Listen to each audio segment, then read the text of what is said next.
Bonjour. Après les moteurs continus, on va parler des moteurs pas à pas et des encodeurs. Il n'y a pas beaucoup de choses à dire, mais ça nous permettra de réviser notre expérience en programmation. On va parler des types de moteurs pas à pas, insister surtout sur les moteurs de type lavet et parler un petit peu des encodeurs.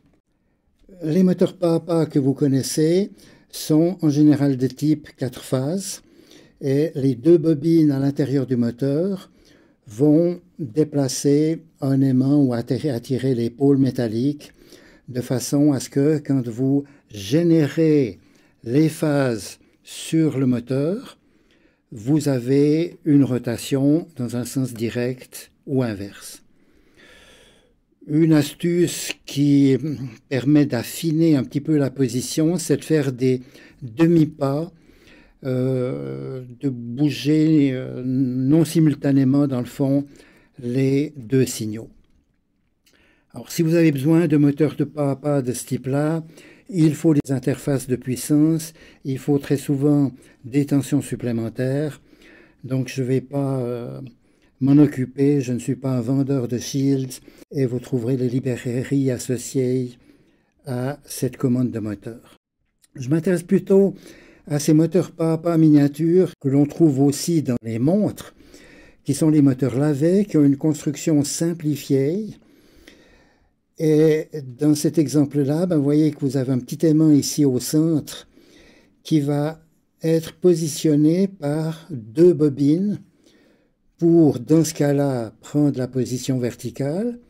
Mais si maintenant vous coupez le courant ici, vous aurez uniquement cette bobine qui va attirer le moteur à 60 degrés. Et en 6 phases, vous aurez un tour complet. Alors la construction est assez jolie. Vous les trouvez dans les voitures, dans le tableau de bord des voitures. Ils existent depuis plus de 10 ans, donc ça devrait être assez facile à en récupérer. Alors c'est l'aspect programmation qui nous intéresse. Il nous faut 4 fils que l'on va brancher sur le port C en activant ces 4 bits ici en sortie, les bits 0, 3 out. Et maintenant, il nous faut définir une table, la table d'avance, qui va définir, dans le fond, les 6 combinaisons de 4 bits qui permettent de faire avancer le moteur.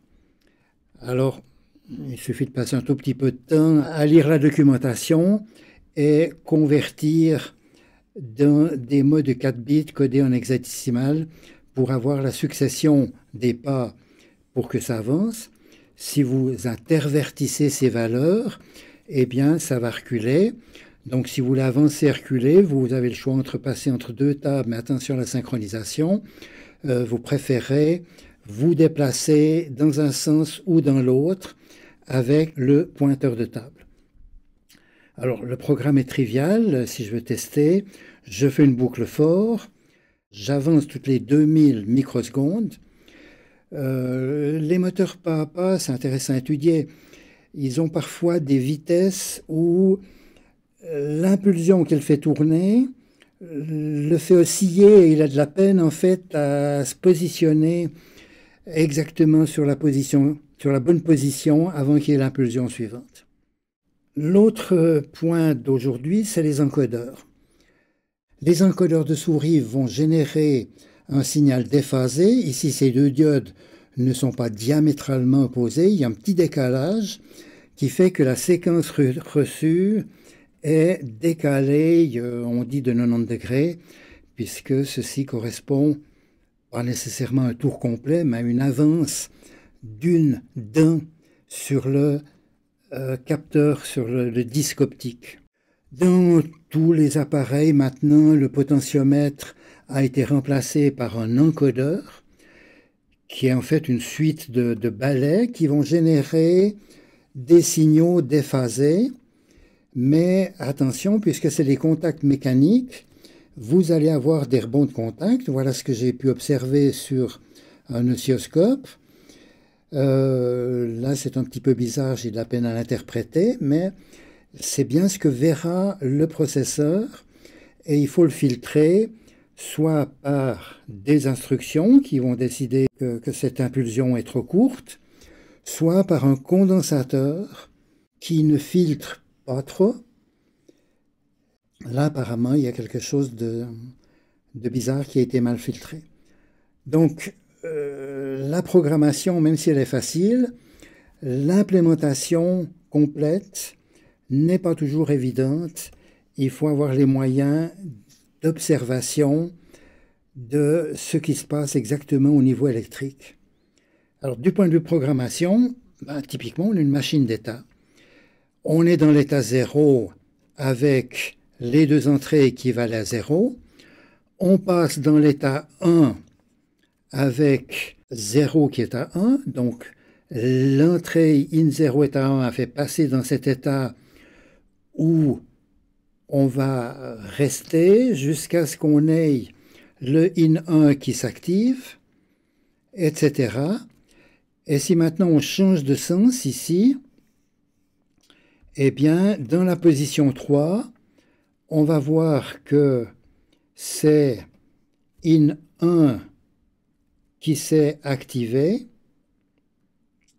Et dans cette position 3, on devrait passer à l'état 1. Il y a peut-être une incohérence entre ces deux dessins, mais vous voyez l'esprit.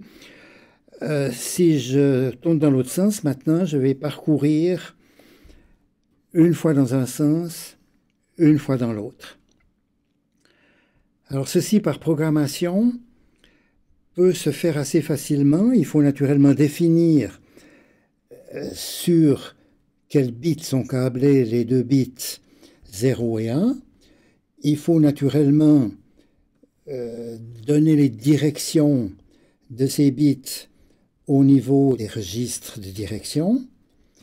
Et maintenant, je continue dans un instant, l'algorithme principal qui gère cette machine d'état se fait avec un switch next et vous avez un certain nombre de cas et là on s'est arrangé de donner des noms à ces cas qui correspondent justement aux états qui ont été définis ici. Il y a le cas 0 et 0, il faut mettre une lettre devant.